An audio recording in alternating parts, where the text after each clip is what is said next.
Hello friends, good morning. YouTuber fashion হাউসের তরফ থেকে আজকে কিন্তু তোমাদের জন্য খুব সুন্দর কিছু বাচ্চাদের কালেকশন নিয়ে আমি চলে এসেছি।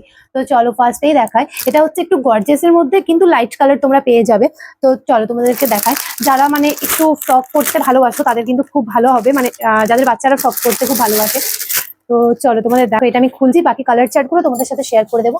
এরকম সুন্দর একটা ফ্রক আছে, তার প্রচুর সুন্দর ঘের আছে, আর এটা কিন্তু পুরোটা মিরর ওয়ার্কের মধ্যে যাচ্ছে। খুব সুন্দর, বেলটা কিন্তু আলাদা, তোমরা কিন্তু অন্য জামার সাথে পরেও মানে পরতে পারো আর কি, এমন বেলটা খুব সুন্দর কাজের মধ্যে রয়েছে। এগুলো কুচি কুচি দিয়ে ডিজাইন করা রয়েছে নিচটা, আর তার সাথে তোমরা কিন্তু ফ্রিতে পেয়ে যাচ্ছ একটা লেগিংস। এই দেখো, ফ্রিতে খুব সুন্দর একটা সফট, ভীষণ সফট লেগিংসটা এরকম পেয়ে যাচ্ছ। এটার কালার চার্ট গুলো তোমাদের সাথে শেয়ার করি। এটা পেয়ে যাচ্ছ লাইট ব্লু কালারের মধ্যে, মানে লাইট ব্লু ঠিক না, এটা কি কালার আমি বুঝতে পারছি না, তোমরা নিজেরাই গেস করো, ঠিক আছে? তো এটা একটা যাচ্ছে, এই কালারটা খুব সুন্দর লাগছে এই কালারটা। আর এটা হচ্ছে স্কিন কালারের মধ্যে, খুব সুন্দর দেখতে। এই যে দেখো, এই কালারটাও কিন্তু ভীষণ ভালো লাগছে। তো তিনটে কালার আছে আমাদের কাছে, আর বিভিন্ন রকম সাইজ তোমরা কিন্তু পেয়ে যাবে একই কালারের মধ্যে। বিভিন্ন ধরনের সাইজ তোমরা পেয়ে যাবে। তো তোমরা যে নিতে চাও জলদি জলদি আমাদের দোকানে চলে এসো, নাহলে কিন্তু আউট অফ স্টক হয়ে যাবে।